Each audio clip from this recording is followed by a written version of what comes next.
I'll always announce if I'm going rogue. I'll always announce that. All right, I'm going to call our work session on SB 437. We had a discussion last time we were in subcommittee on this one, and a few issues that we kind of wanted to look at. I've looked into those issues, and my personal feeling is the bill is pretty well written, and we should just pass it as it is. I'll open it up to the subcommittee if you have any other thoughts or concerns about taking that direction, if you'd like to go a different way with it. I know I talked with Peter about it. He's fine with it as well. He's just not in here at the moment for the. So if that's the case, I would entertain a motion on SB 437. Yes, Representative Boyd. Ought to pass on 437. To pass by Representative Boyd. Second by me. Seconded by Representative Schmidt. All right. Any further discussion? All in favor? All right. We'll close the work session on 437 and we'll bring that recommendation to the committee. And to all of my Democrat colleagues, I guess we're caucusing in here, so we'll see you guys in about half an hour. No, I understand. And everybody in the audience as well. Caucus with us? We're caucusing, so we'll have to You're clear the room. on too. Yeah. Come back anytime.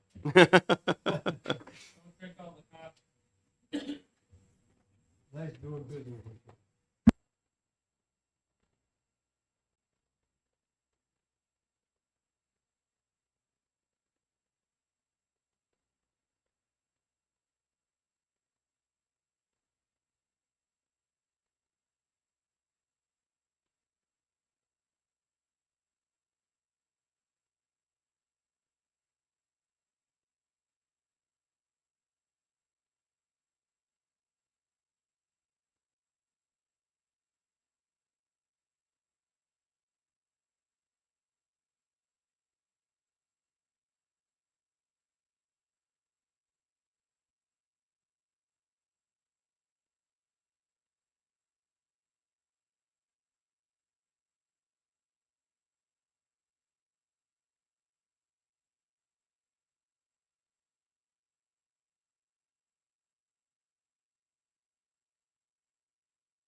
right, good morning.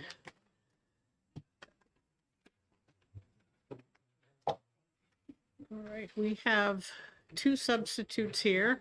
Representative Melvin is in for Representative Santonastasso, and Representative Schultz is in for Representative O'Brien. All right, and Representative Gerhard is on his way, I'm sure.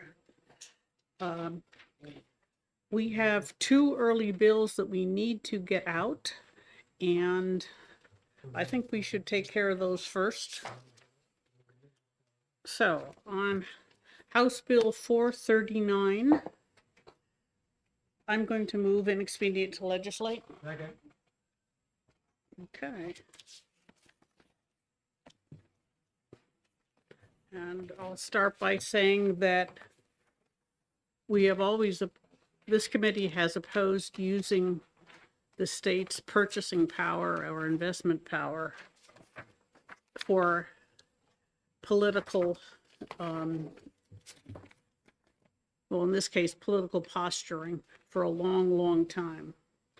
This bill forbids discriminating boycotts of Israel, and it's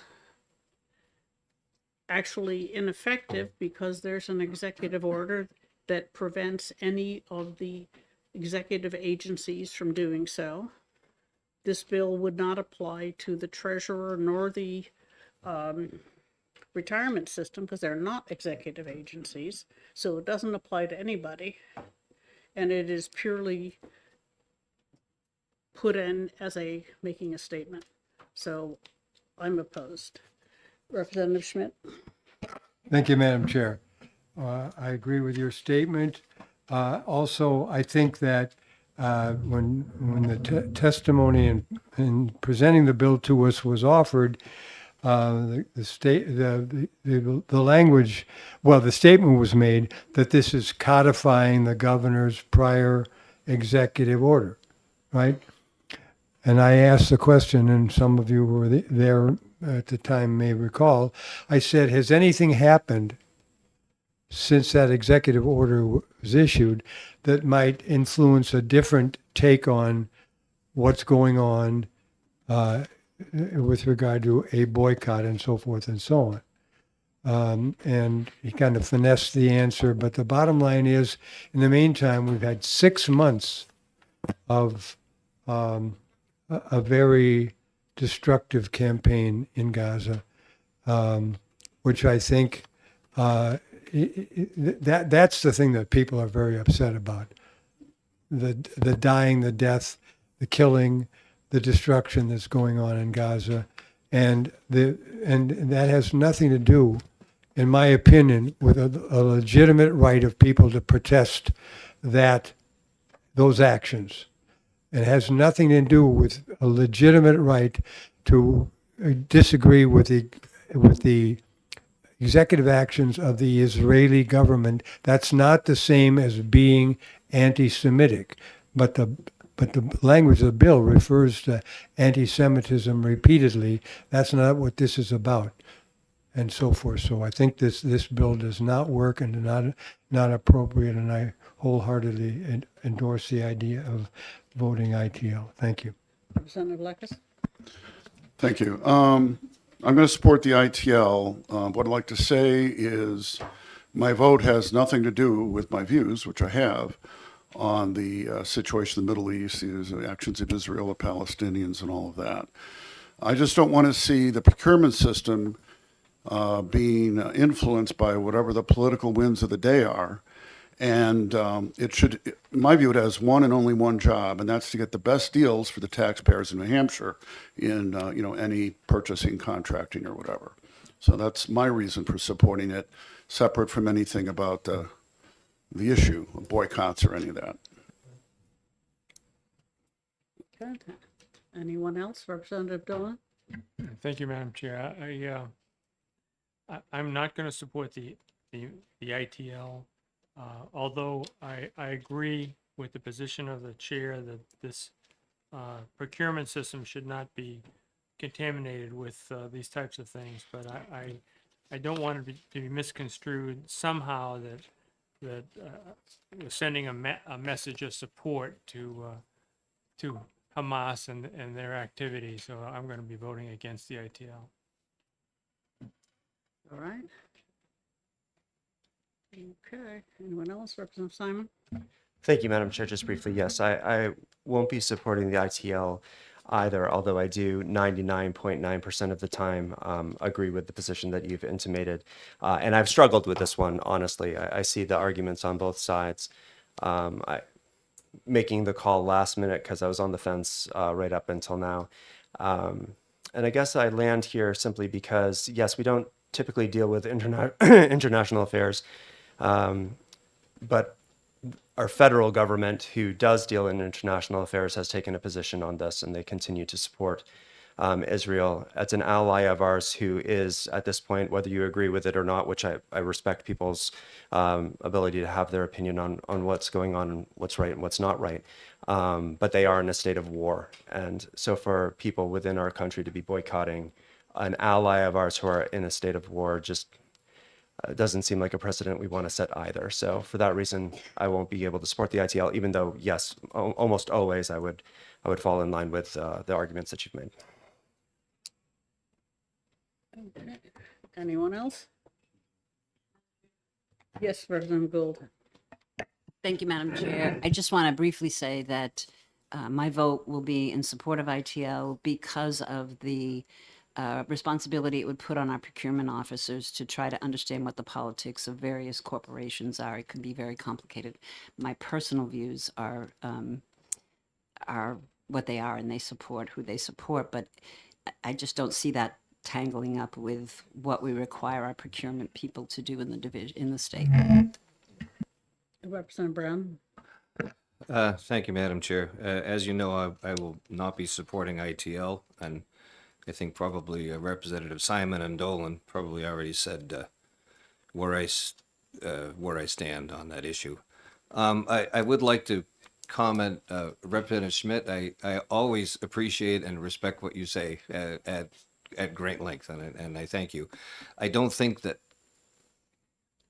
listening to the testimony, there was certainly ought to talk about the current happenings in the Middle East, but the boycott, divestment, and sanctions policy to impact Israel has been in place long before October 7th. And so I don't look at it that me being concerned about the boycott process has anything to do with October 7th, aside from where Representative Simon went. So thank you, Madam Chair. Anyone else? All right, seeing none, the motion is inexpedient to legislate, and the clerk can call the roll. Representative Simon, No. Representative Lakis, Yes. Representative Bailey, Yes. Representative Melvin, No. Representative Dolan, Representative Gerhard. Yes. Clerk votes no. Representative Boyd, No. Representative Brown, No. Representative Grota, Yes. Representative Schmidt, Yes.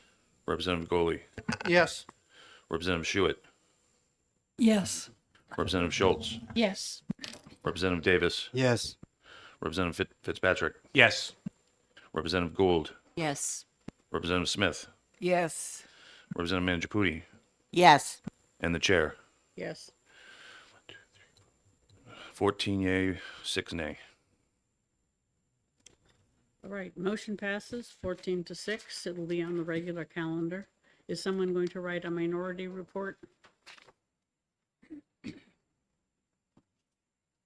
I guess not. Okay.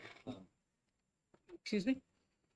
Representative Brown, you're writing a minority report? Well, I wasn't really volunteering, but it seems like one of us should do that, I would think.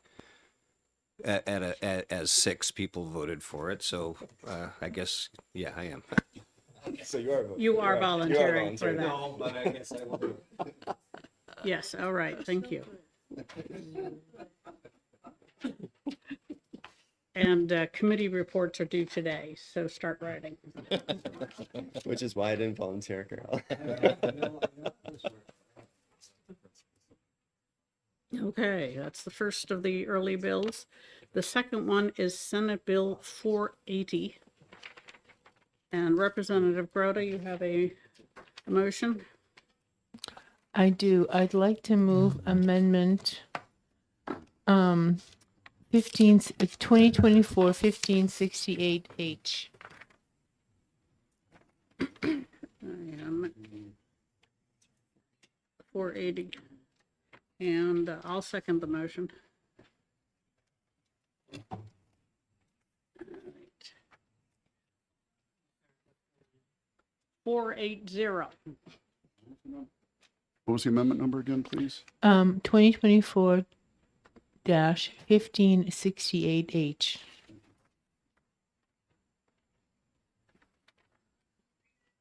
So the amendment, this bill went to subcommittee, and it refers to the Real Estate Practice Act, and specifically adds what post licensing, what that definition is, and per the board, they asked for a time change of February 1st, 2024 rather than February 1st, 2020. And that was the amendment made in committee. Yes. I'd like to mention that this amendment deletes the sections we had some issues with, like the single person for each of the larger boards, because it appears that the larger boards are not supporting themselves very well. The fees are in the process of being readjusted. And so we don't quite know how much each board will have available for extra service. But I thought that made a lot of sense.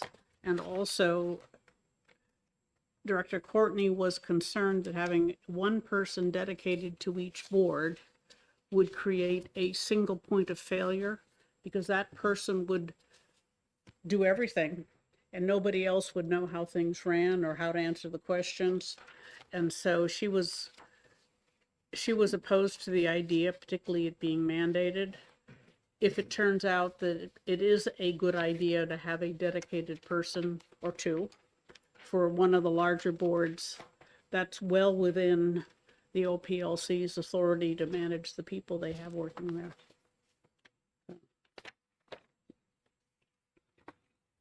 All right, any questions of Representative Manchaputi? Thank you, Madam Chair. Just a quick question. Looks like the amendment replaces the entire bill. Am I correct, Representative Grota? Yes, you might remember that in the bill we had 4 sections, and we said we were going to adopt 2 of them. Thank you. Anyone else? Okay. In that case, the motion is to adopt Amendment 1568H to Senate Bill 480, and the clerk can call the roll. Representative Simon. Yes. Representative Lakis. Yes. Representative Bailey. Yes. Representative Melvin. Yes. Representative Dolan. Yes. Representative Gerhard. Yes. Clerk votes yes. Representative Boyd. Yes. Representative Brown. Yes. Representative Grota. Yes. Representative Schmidt. Yes. Representative Goley. Yes. Representative Schuett. Yes. Representative Schultz. Yes. Representative Davis. Yes. Representative Fitzpatrick. Yes. Representative Gould. Yes. Representative Smith. Yes. Representative Manjaputi. Yes. And the chair. Yes. 20 yeas, 0 nay. Okay. Representative Grota? I move auto pass with as amended on House Bill 480. Is there a second? I'll second. All right. All right, do you need to speak to your motion? I don't believe so. I think we discussed most of it with the discussion on the amendment. Okay, Representative Schuett? I'll just say that basically with the amendment, this is what Mr. Quinn from the board requested, so I think we're making everyone happy. Oh, what a marvelous idea if that were to be the case. We never tried that before. Exactly. And anyone else have a comment, question? Okay, in that case, the motion is for Senate Bill 480 ought to pass with amendment. The clerk can call the roll. Representative Simon. Yes. Representative Lakis. Yes. Representative Bailey. Yes. Representative Melvin. Yes. Representative Dolan. Yes. Representative Gerard. Yes. Clerk votes yes. Representative Boyd. Yes. Representative Brown. Yes. Representative Groda. Yes. Representative Schmidt. Yes. Representative Goley. Yes. Representative Schuett. Yes. Representative Schultz. Yes. Representative Davis. Yes. Representative Fitzpatrick. Yes. Representative Gould. Yes. Representative Smith. Yes. Representative Mangiapudi. Yes. And the chair. Yes. 20 yeas, 0 nay. All right, motion passes 20-0. Does anyone have an objection to consent? The bill as amended takes out the expense, so I think it's small enough to go on consent. Okay. No objection, we'll put it on consent. It is a second committee bill. But they won't have much to do. Okay. And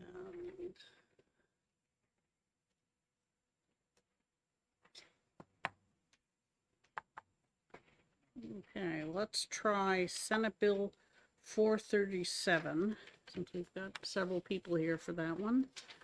Representative Simon?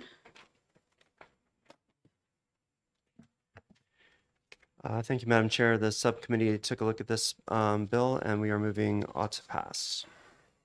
Is there a second? I'll second. Representative Dolan was, okay. Representative Simon, you wish to speak to your motion? Yeah, so there were a lot of moving parts on this bill. And so we were able to take a bit of a deeper dive in the subcommittee meeting. And as such, I was able to gain a greater understanding of the language and how it's been constructed to kind of address the concerns that were brought up during the initial public hearing. One of the things that really kind of clarified things for me was language changes throughout. In present RSA, the words were provision and regulations. Now they're amendments, meaning that if you're going to make a change to the building code, you have to amend a code that's actually been adopted by the state board. And so kind of just looking down through the bill, basically what it prevents from happening is on the municipal level, keeps individual municipalities from adopting wholesale code that hasn't been approved by the Building Code Review Board, or basically adopting full code by 1,000 cuts, just doing 1,000 different changes to try to get to a new code. It basically prohibits those two things. And the reason for that is basically for consistency across the state. The fear is that without this, people who are doing work throughout the state won't know from one municipality to another, what the rules are for that particular municipality. And it really would just undermine the idea of having a building code review board at all.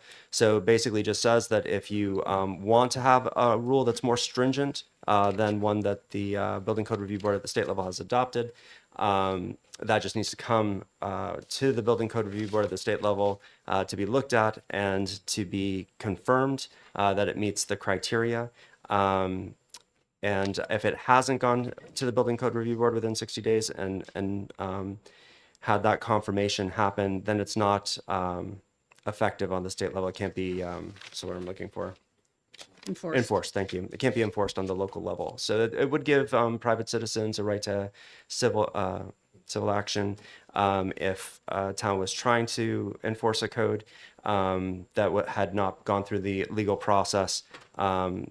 I've been told by counsel and our own counsel that yes, it would give a right to civil action by an individual in the state to recoup the added expense that wasn't legally put in place. So thought it was, in the end, thought it was pretty well written and made sense to us. So that's why I move OTP. Okay. Representative Dolan, do you wish to speak to your second? I think the vice chair coined it well, so I'm in support of what he just said to us. Representative Brown? Thank you, Madam Chair. So, to Representative Simon, for me to be clear, which apparently is hard sometimes, some of the concern about this was what you said, that there would be towns that would have differing building codes per town. And what you just said, they will only be able to ask for an amendment to the state building code, but will, if I understood what you just said, will that then be that town's piece of the building code, or will that change the entire state code? No, it would just adjust it within that municipality. I mean, it does a few other things too. There's a lot in the bill. It would allow them to look at other national codes and adopt some code that isn't addressed by the state building code. So there are some things that our building code doesn't address. They can adopt those things on the local level as well. But yes, it would just be effective in their town, but it has to be attached to, they have to be amending a code that has already been adopted by the state building code and then passed through the legislature. They can't just go willy-nilly at it. Okay, and follow up, sorry. It also means that a local amendment will be reviewed by the Building Code Review Board, who understands it, and it will be publicized so that everybody knows, which has been a problem in the past. Okay, thank you. Representative Gerhardt? Thank you. Just a quick question. How is it publicized? How will it be publicized? It will be on the Building Code Review Board website along with the state building code. Okay. And presumably, if a town adopts an amendment, they'll have it in their town office along with their copy of the building code. Okay, thank Madam you. Chair. Yeah. One of the other reasons for the bill is they wanted to basically have a clearinghouse where any codes and amendments to codes in different municipalities would all be located in the same spot. So if you had a question, you could go to the state building code, website for that town, find out what the amended codes are, and you would know where you're looking so that it's not, a question. Right now, because it's not going through the Building Code Review Board all of the time, it's not necessarily being posted there. You could go into a municipality and it's your word against theirs without doing some real research as to and whether or not that town or municipality adopted the code through legal process. Did they go through an ordinance? Did they do all that work, or is it just the local enforcement agency basically saying, well, this is the way that I want it to be, so that's what you're going to do? So, Anyone else? Okay, seeing none. Representative Schmidt. Thank you, Madam Chair. So we're heading in the direction of a more knowledgeable and informed process in terms of the international and national standards, and having an expert board, the Building Code Review Board. The chairman is with us this morning, and so that's to the good, because it was more haphazard before, and you had situations in some localities where ordinances were being adopted in an illegal fashion, where there was no real legality to it, and that should not be possible.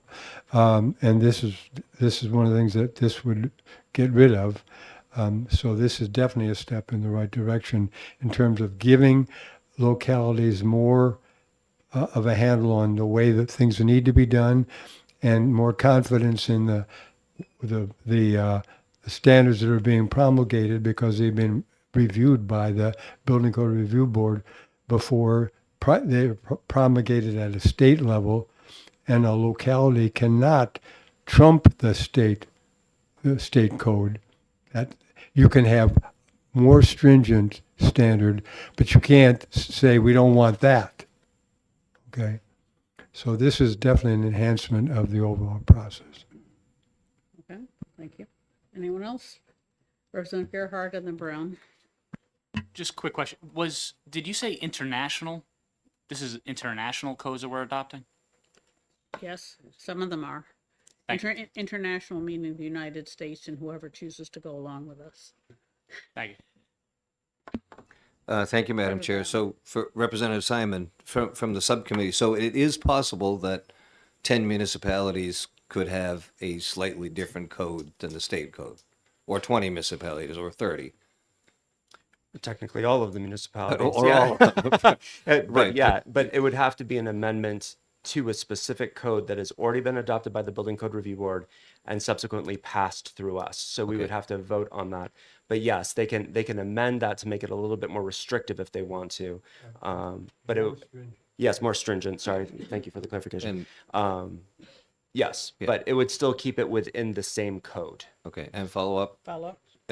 So did you get a feeling in subcommittee that this process might control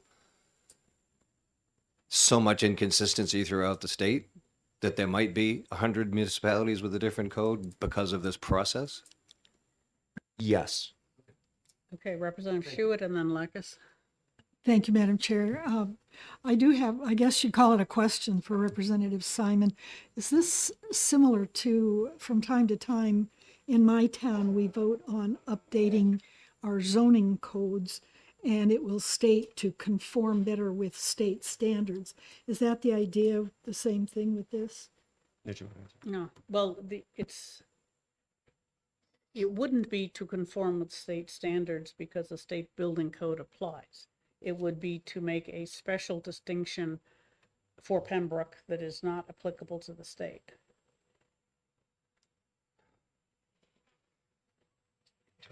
Although if 100 or 200 towns start adopting the same amendment, there's a darn good chance it should apply to the rest of the state. But I believe we heard that there were 5 towns that had actually submitted amendments, which is a pretty tiny number. Representative Lakis? Yep, and this might help with, I don't know, Representative Brown's thing.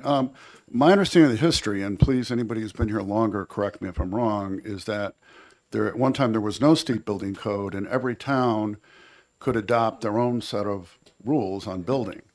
And so when the state building code was adopted, instead of just saying towns have no flexibility whatsoever, the decision was made to allow them in some controlled process to have their own amendments to the code for whatever the local circumstances are. Now, while I might not like that, actually, if we're going to have the state building code, I'd rather not have the local towns make it more restrictive. I still see this as an improvement. I'm going to support it because at least it makes the process, regularizes it, makes it have to go through official process. There's some review that they're not just completely, off the wall on what they're doing, and it keeps it all in one place. So at least people who are in the trades and builders can figure out what's going on.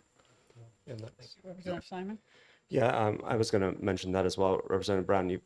We've talked about making it more restrictive, but the initial concern was that they were dealing with code that was 10 cycles behind or 5 cycles behind, and so they were running into issues with insurance coverage and things of that nature. The other way that it helps to the question that you were asking before is even though they have made these amendments, as Representative Lekis just said, they'll all be locatable in one spot.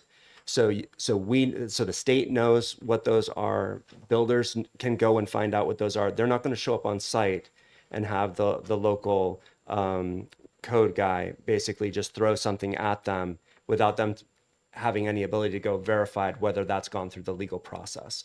So you can still fight that sort of thing, but it becomes very expensive for the builder, for the client, because now you've got to take actual legal action. This would simplify that process and allow them to find those codes that have gone through the legal process much more easily. Thank you both. Okay. Anyone else? Okay, the motion is ought to pass on Senate Bill 437 by Representative Simon, and the clerk can call the roll. Representative Simon. Yes. Representative Lakis. Yes. Representative Bailey. Yes. Representative Melvin. Yes. Representative Dolan. Yes. Representative Gerhard. Yes. Clerk votes yes. Representative Boyd. Yes. Representative Brown. Yes. Representative Groda. Yes. Representative Schmidt. Yes. Representative Goley. Yes. Representative Schuett. Yes. Representative Schultz.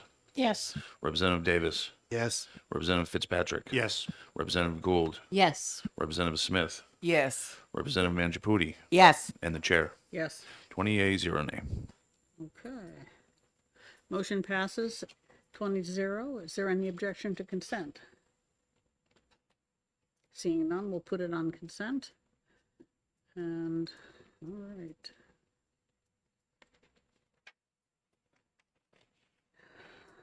Senate Bill 372, Representative Gould.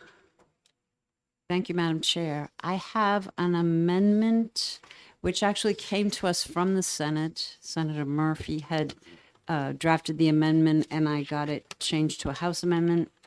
And you should all have it in front of you. It's Amendment 2024-1577H. And I move ought to pass on the amendment. Is there a second? Okay. All right.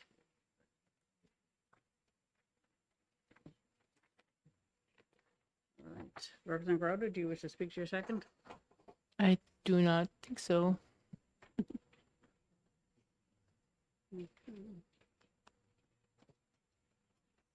Anyone else? Comments, questions? Representative Gould, you have more? Well, I just was going to say that all the amendment does is to increase the apprentices to 2 that a plumber is allowed from 1, and fixed some language that made it sound like it was a minimum of 2. So I'd like to mention that it still doesn't affect the federal labor apprenticeship program. And I would imagine that all of the larger companies that are going to be going for federal contracts will be complying with the requirements of that program. But the smaller businesses that have enough to do keeping up with the local work will be able to have 2 apprenticeships, which will get a lot more plumbers out in the community. Anyone else? Okay. The motion is to adopt Amendment 1577 to Senate Bill 372, and the clerk can call the roll. Representative Simon. Yes. Representative Lakis. Yes. Representative Bailey. Yes. Representative Melvin. Yes. Representative Dolan. Yes. Representative Gerhard. Yes. Clerk votes yes. Representative Boyd. Yes. Representative Brown. Yes. Representative Groda. Yes. Representative Schmidt. Yes. Representative Goley. Yes. Representative Schuett. Yes. Representative Schultz. Yes. Representative Davis. Yes. Representative Fitzpatrick. Yes. Representative Gould. yes. Representative Smith. Yes. Representative Mangiaputi. Yes. And the chair. Yes. 20 yeas, 0 nay. Representative Gould? Madam Chair, I'd like to move ought to pass with amendment All right, is there on Senate Bill 372. there a second? Second by Representative Simon. Any further discussion? Okay. In that case, the motion is ought to pass with amendment on Senate Bill 372, and the clerk can call the roll. Representative Simon. Yes. Representative Lakis. Yes. Representative Bailey. Yes. Representative Melvin. Yes. Representative Dolan. Yes. Representative Gerhard. Clerk votes yes. Representative Boyd. Yes. Representative Brown. Yes. Representative Groda. Yes. Representative Schmidt. Yes. Representative Goley. Yes. Representative Schuett. Yes. Representative Schultz. Yes. Representative Davis. Yes. Representative Fitzpatrick. Yes. Representative Gould. Yes. Representative Smith. Yes. Representative Mangiaputi. Yes. And the chair. Yes. 20 yeas, 0 nay. Okay, motion passes 20-0. Any objections to consent? Seeing none, we'll put it on consent. And Representative Gould, you'll have a committee report today. I'll have it to you this evening. All right, thank you. All right, what else is there? Senate Bill 369. Representative Simon, you have that one? Yes. Yes, Madam Chair, I would like to move Amendment 2024-1575H. Is there a second?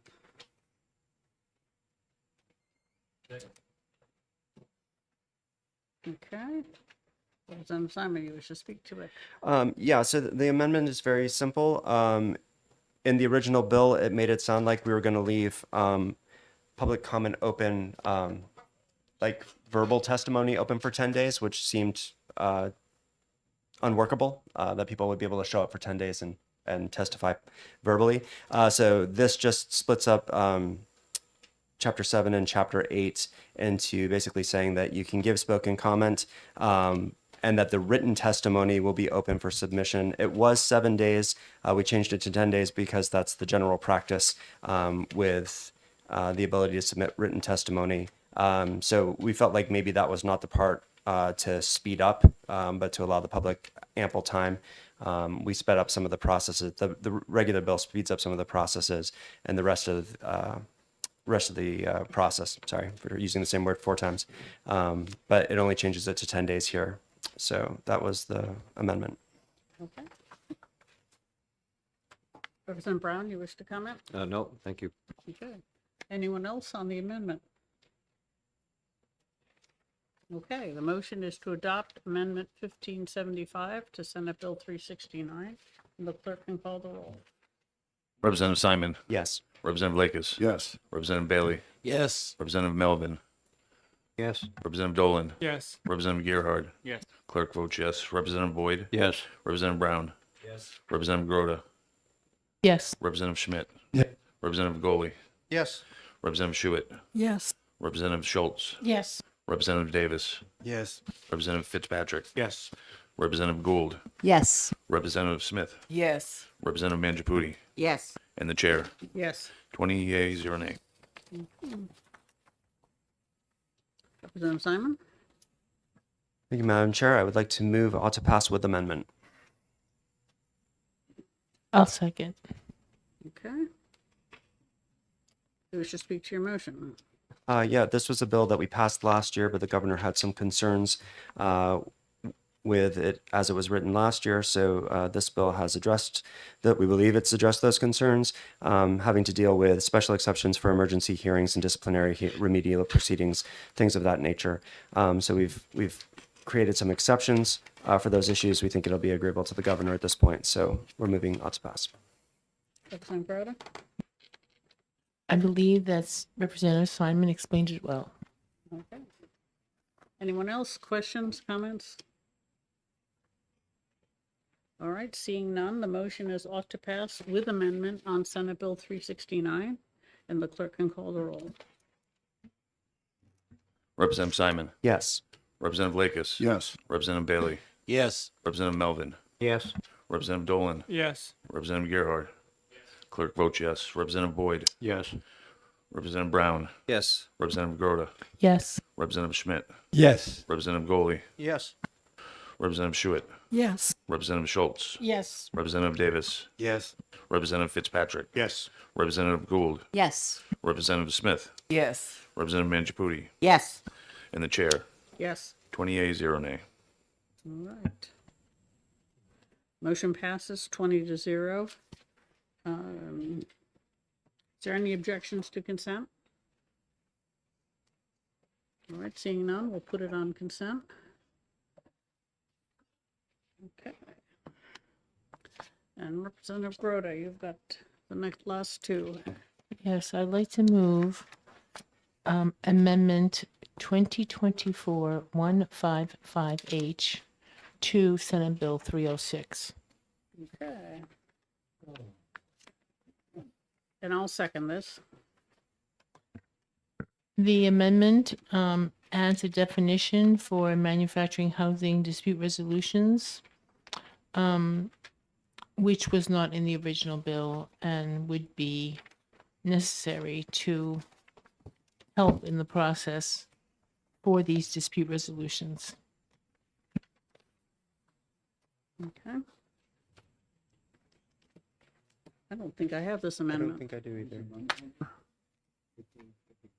Okay, I've got it.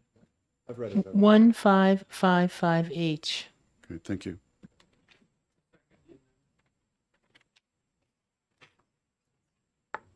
I don't remember. Who, I think I read it last night. She sent the email. it was Representative McGuire, second. okay, I'll second it.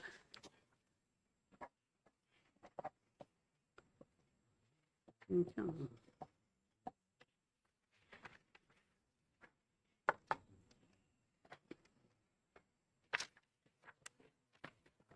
right.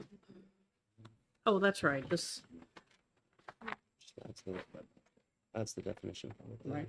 It adds the definition of manufactured housing dispute resolution, which would otherwise have been repealed by section 2. And which is necessary because somebody's got to have a process for this dispute resolution. Okay. Any, And as I understand it, oh, sorry. I guess, Dr. Androlakis? Yeah, as I understand, does this then give the authority for that rulemaking to the office now rather than any board? Yes, Yeah, that was in the original, yeah. yeah, thank you. Any other questions, concerns? Representative Brown? Thank you, Madam Chair.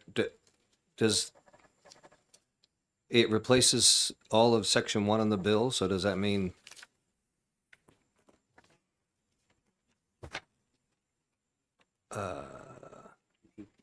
everything, basically?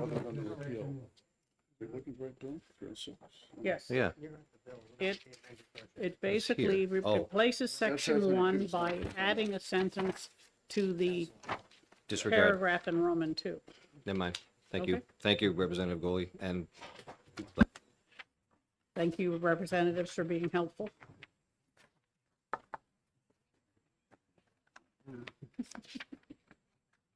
All right. Any other questions, comments?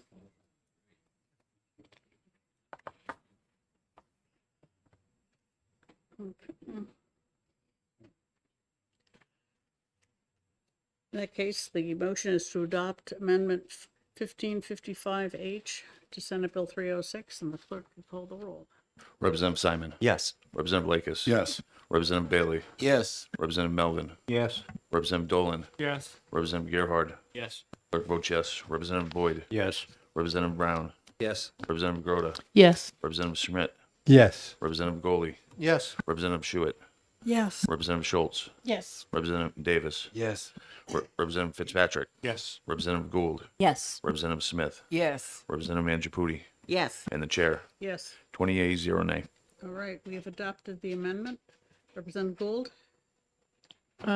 Excuse me, Representative. that's Groda. okay. I move, Pardon me. oh, that's right. Auto pass with amendment to Senate Bill 306. Okay, is there a second? Second. Second by Representative Goley. All right, any further discussion, comments, questions? Well, I could add that Senate Bill 306 allows the state to have its own resolution, dispute resolution process, as opposed to allowing it to be done on the HUD level. So by adopting the amendment, we have made it in compliant with HUD, and therefore we can establish our own state process. And I'd like to add that we have heard, not just on this bill, but on many other cases, that nobody wants to deal with the federal HUD regulations, so they really want to have our own process. All right, any other comments, questions, Representative Goley? All right, in that case, the motion is ought to pass with amendment on Senate Bill 306, and the clerk can call the roll. Representative Simon. Yes. Representative Lakis. yes, Representative Bailey.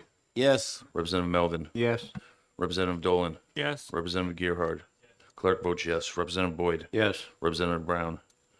yes, Representative Groda. Yes, Representative Schmidt. Yes. Representative Goley. Yes. Representative Schuett.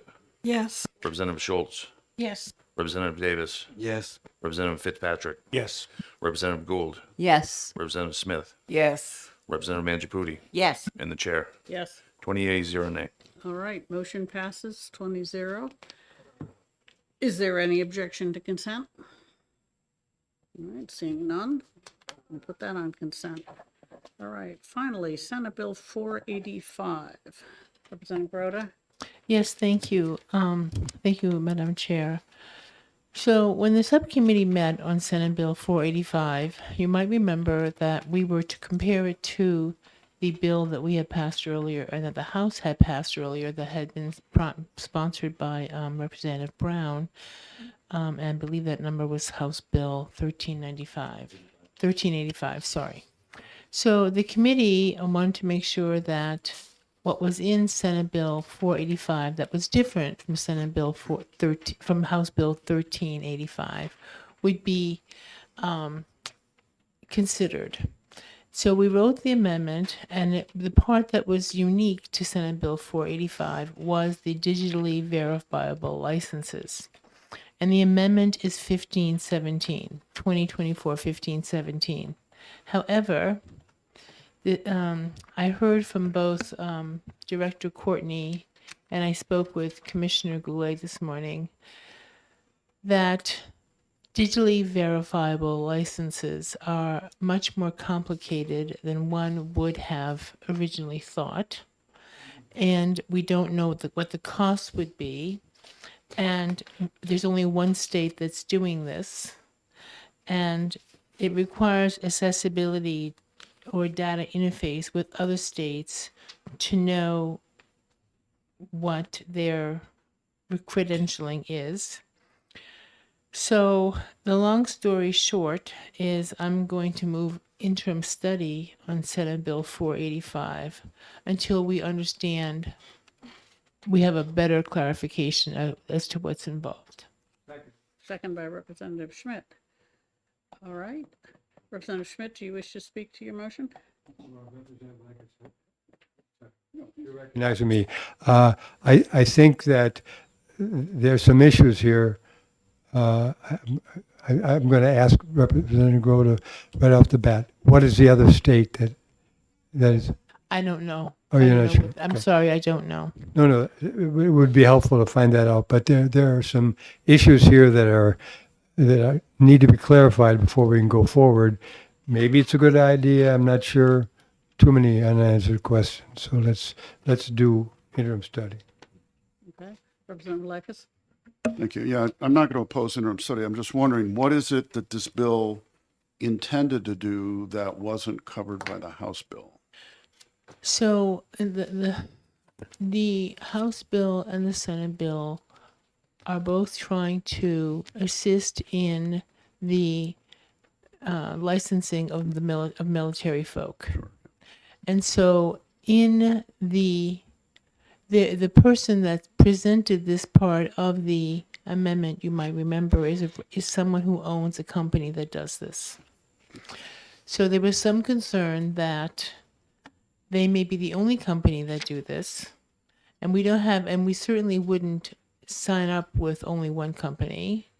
And therefore, what are the requirements? And it's a field that we are not currently, this is sort of cutting edge computer technology, software technology, and we are not on the cutting edge of that. Follow up? So is it that really the only thing this was intended to add beyond the House bill was the digital Correct. verified? Oh, Correct. Thank you. Yes. Representative Brown? I think maybe, I don't know. Thank you, Madam Chair. My apologies. I'm still recuperating from my Senate testimony. You're lucky you got out of there alive. You got You that haven't right. done that before. I think on the amendment on line 25, line 23, a new paragraph, Yes. I see that. I think that we did want that to be changed in 1385, but we didn't do it because we were too short of time. So we may have to put what is on line 25 and 26 in 1385 as an amendment on the Senate side.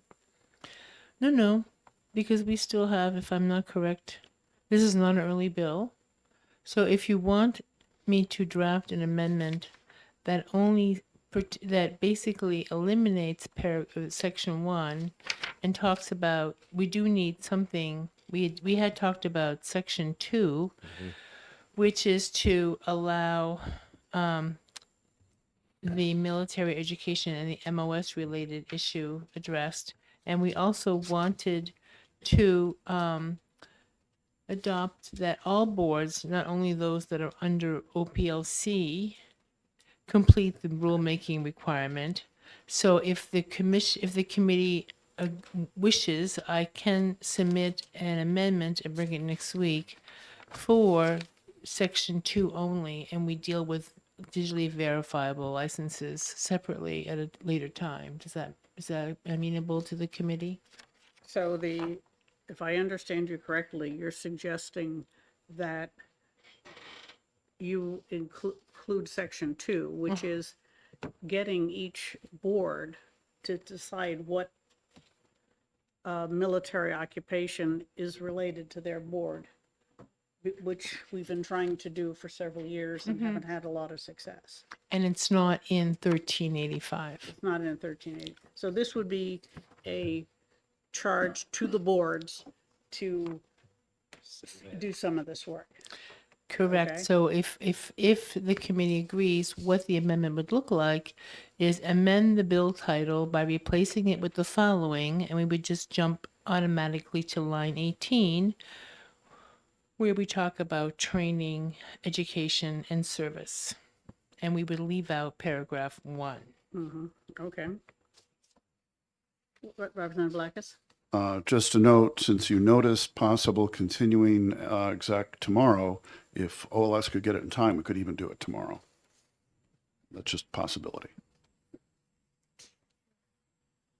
Well, I could just pitter down there quickly and pitter patter down there and get that done. Okay. All right. Thank you, Representative Blackus. This will be postponed to the previously posted executive session for tomorrow. We have completed all of the other bills. So Representative Grota is before we decide, go away and not do that, is there any further discussion on this bill before we come up with the amendment that we hope we will adopt very quickly tomorrow? I'd like to say we've been trying to get the boards to report on these kinds of requirements for years and haven't had much luck, so we'll try again. Yeah, okay. All right, and for scheduling purposes, committee, we have 3 public hearings tomorrow, which are the last of our Senate bills. And I'm planning a final executive session for the bills that are still in subcommittee, and those 3 on either the 7th or the 8th of May. So count on something that week. And other than that, thank you all for surviving. Madam Chair, Yes. if I might, could the folks that voted against the ITL for 439, if you'd all give me a minute of your time to help draft a minority report. All right. Okay, thank you all. We are done. So, you already closed it? I did this committee report. I did not include the language you said about the larger fine. businesses. with That's blah, fine, blah, that's fine, that's fine. I wasn't sure it needed to be. in there. No. Okay, I'll turn this in. Thank you. You might want to put a big X on the other side so it's not confusing. Okay. Carol, give me 30 seconds. Okay, so you've got one.